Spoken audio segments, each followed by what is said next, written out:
Hello बच्चों, आज हम फिर से लाए हैं फ्रेडरिक विल्सन टेलर का दूसरा प्रिंसिपल। कौन सा? Harmony and not Discord. जो हार्मोनी वाला होता है पीस, और डिस्कॉर्ड का मतलब क्या होता है? लड़ाई झगड़ा। तो ये कहता है कि वर्कर्स और मैनेजमेंट के बीच में लड़ाई झगड़ा नहीं होना चाहिए, पीस होनी चाहिए, शांति होनी चाहिए, हार्मोनी होनी चाहिए।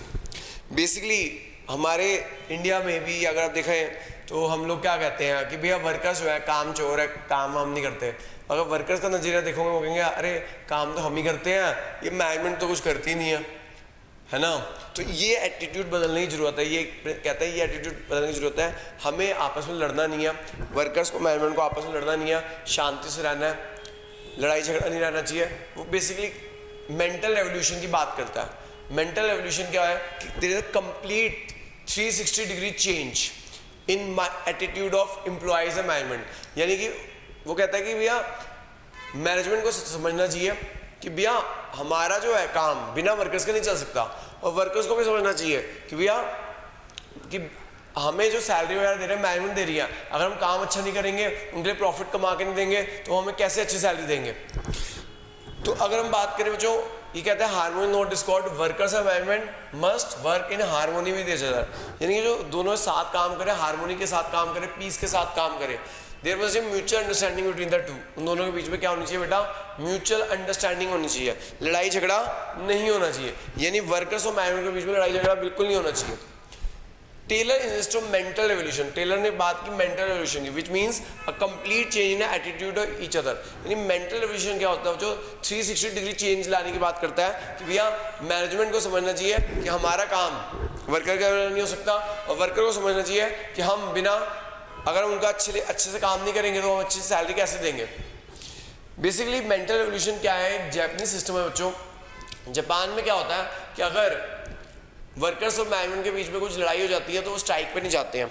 वो क्या करते हैं, वो और जैसे उनके वहाँ पे ना 8 घंटे की शिफ्ट होती है, तो वहाँ पे 8 घंटे की शिफ्ट होती है, तो वो क्या कहते हैं, वो 10 घंटे काम करते हैं, ज़्यादा काम करते हैं। फिर मैनेजमेंट में पूछती है अरे भाई इतना काम क्यों कर रहे हो? काली पट्टी बांध के वो ना 8 घंटे या 10 घंटे काम करते हैं। तो मैनेजमेंट समझ जाती है, नाराज़ है, तो उनकी बात मान जाती है। ये जस्ट वैसे ही है जैसे तुम घर में तुम कुछ कहना चाहते हो पापा से मम्मी से कि भाई हमें ये चीज़ ले दो, आईफोन ले दो, लेकिन तुम वो कह रहे हैं चुप हम नहीं लेकर दे रहे, लेकिन तुम क्या करो, लड़ाई झगड़ा मत करो। अगर लड़ाई झगड़ा करोगे तो बिल्कुल नहीं लेकर देंगे। तुम चुपचाप करके शांति से ना एकदम साइलेंट हो जाओ। क्या हो जाओ? साइलेंट हो जाओ। सारे काम पढ़ाई अच्छे से करो। एक चक्कर क्या है, लड़का इतना अच्छा बच्चा कैसे बन गया, और बात मत करो उनसे। तो बात मत करो, क्या होगा? वो समझ जाएंगे कुछ ना कुछ गड़बड़ है, तो फिर तुम्हें मनाने की कोशिश करेंगे। फिर वो कहे फिर तुम अपनी बात मनवा लो, आईफोन ले लो। समझ आ गई बात? तो यही है, तो मेंटल रेवोल्यूशन यही है कि बोले लड़ाई झगड़ा नहीं करना, शांति से बात मनवानी है। जैसे जापानीज करते हैं, काली पट्टी बांध के और ज़्यादा काम करते हैं, शांति बनाए रखते हैं, ताकि फिर वो मैनेजमेंट उनकी बात मान लेती है। इसके अलावा उनको ये कहता है कि ये समझना चाहिए prosperity of the employers can not exist for a long time unless it is accompanied by prosperity of employees and vice versa. ये समझना चाहिए कि एम्प्लॉयर को कि हमारी प्रोस्पेरिटी एम्प्लॉय की प्रोस्पेरिटी में है। क्या हम तभी प्रोस्पर हो सकते हैं जब हमारे एम्प्लॉय प्रोस्पर होंगे, और इस तरह वाइस वर्सा है। एम्प्लॉय को भी समझना चाहिए अगर हमारा एम्प्लॉयर अच्छा प्रॉफिट कमाएगा तभी हमें देगा। तो हार्मोनी एंड नॉट डिस्कॉर्ड जो यही कहता है कि हमें वर्कर्स और मैनेजमेंट को लड़ाई झगड़ा बिल्कुल नहीं करना चाहिए, शांति के साथ रहना चाहिए। वो मेंटल रेवोल्यूशन की बात करता है, 360 डिग्री एटीट्यूड में चेंज करने की बात करता है। वो कहता है कि भैया सीधी सी बात है कि एम्प्लॉयज को समझना चाहिए कि हमारा काम बिना मैनेजमेंट के अच्छा प्रॉफिट कमाए नहीं हो सकता, और मैनेजमेंट को समझना चाहिए कि अगर वर्कर अच्छा काम करें तभी हमें होगा। तो 360 डिग्री चेंज, लड़ाई झगड़ा नहीं करना। तो याद रखना जो जापानीज सिस्टम कि भैया वहाँ पे अगर लड़ाई हो जाती है मैनेजमेंट और वर्कर के बीच में, तो काली पट्टी बांध लेते हैं, और काली पट्टी बांध के वहाँ पे काम करते हैं। ठीक है बच्चों? तो और ये वाला पॉइंट भूलना, prosperity of the worker, prosperity of the employers can not exist for a long time. ये नहीं अगर एक दूसरे की प्रोस्पेरिटी एक दूसरे पर डिपेंडेंट है, अगर एम्प्लॉय प्रोस्पर होगा तो एम्प्लॉय भी प्रोस्पर होगा, एंड वाइस वर्सा। ठीक है बच्चों? मुझे उम्मीद है आपको ये समझ आ गया होगा, हार्मोनी नॉट डिस्कॉर्ड। अगला है जो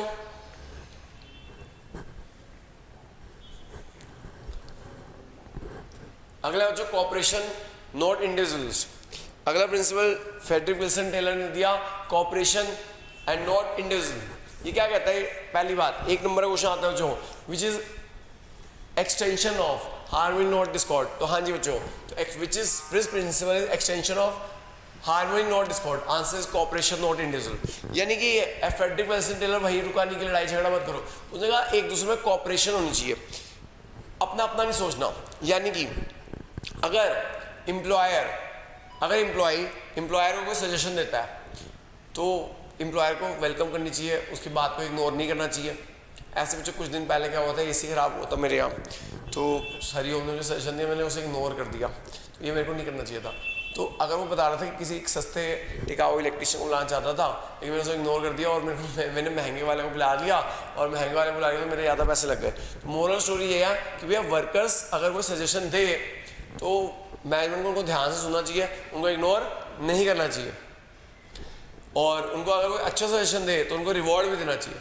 सिमिलरली एम्प्लॉयज़ के लिए भी है कि अगर एम्प्लॉयज़ की कोई बात ना मानी जाए तो उनको लड़ाई झगड़ा नहीं करना चाहिए, स्ट्राइक पर नहीं जाना चाहिए, उनको भी उनका पॉइंट ऑफ व्यू समझना चाहिए, तो एक दूसरे को कोऑपरेट करना चाहिए। तो यही है बच्चों, management and worker must cooperate with each other, एक दूसरे को कोऑपरेट करें।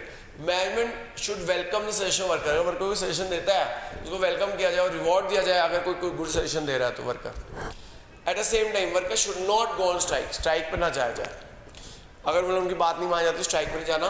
They should be open communication system, आपस में बातचीत होनी चाहिए, और आपस में वर्कर्स और मैनेजमेंट को चाहिए कि इक्वल डिवीजन हो, equal division of work and responsibility हो। अगर equal division of work and responsibility होगा तो लड़ाई झगड़ा नहीं होगा और एक दूसरे और आगे हम प्रोग्रेस कर पाएंगे। एंड लास्ट प्रिंसिपल बच्चों, इसका जो चौथा प्रिंसिपल उन्होंने दिया टेलर सर ने, फ्रेडरिक विल्सन टेलर सर ने, development of each and every person to greater efficiency and prosperity. उन्होंने कहा कि पहले तो वर्कर्स को जो सिलेक्ट करना चाहिए, प्रिंसिपल है development of each and every person two is greater efficiency prosperity. पहले तो जो वर्कर्स को सिलेक्ट करना चाहिए, पहले तो बहुत ठोक बजा के सिलेक्ट करना चाहिए, रिग्रेस प्रोसीजर अडॉप्ट करने चाहिए उनको सिलेक्ट करने के लिए। Workers should be selected carefully selected, बड़े केयरफुली सिलेक्ट करना चाहिए, रिग्रेस प्रोसीजर फॉलो करने चाहिए, उसके बाद वर्कर को सिलेक्ट करना है। Job must be provided as per qualification, उसके बाद जो उनको जॉब दी जाए एज पर देयर क्वालिफिकेशन दी जाए। यानी कि सीए एक को भी अकाउंट से काम दो, मार्केटिंग काम मत दो, एमबीए इन मार्केटिंग और मार्केटिंग का काम दो, और उसके बाद उनको ट्रेनिंग एंड डेवलपमेंट देनी चाहिए। एम्प्लॉय शुड बी ट्रेनिंग और टाइम टू टाइम, अगर उन्हें ट्रेनिंग देंगे तो वो भी प्रोस्पेरस होंगे और हमारा भी अच्छी तरह से काम करेंगे, हमारे लिए भी इफेक्टिवली एफिशिएंटली काम कर पाएंगे। यानी कि ये कहता है कि वर्कर्स को पहले आप केयरफुली सिलेक्ट करो, उनकी जॉब उनकी क्वालिफिकेशन अकॉर्डिंगली दो, फिर उन्हें टाइम टू टाइम ट्रेनिंग दो। अगर हम टाइम टू टाइम ट्रेनिंग देंगे तो वो भी प्रोस्पेरस होंगे और हमें भी प्रोस्पेरस करेंगे। समझ आ गई बच्चों बात? So this is development of each and every person to his greater efficiency and prosperity। इसी तरह हमने बच्चों टेलर के प्रिंसिपल खत्म कर लिया, नोट कर लेना। थैंक यू बच्चों।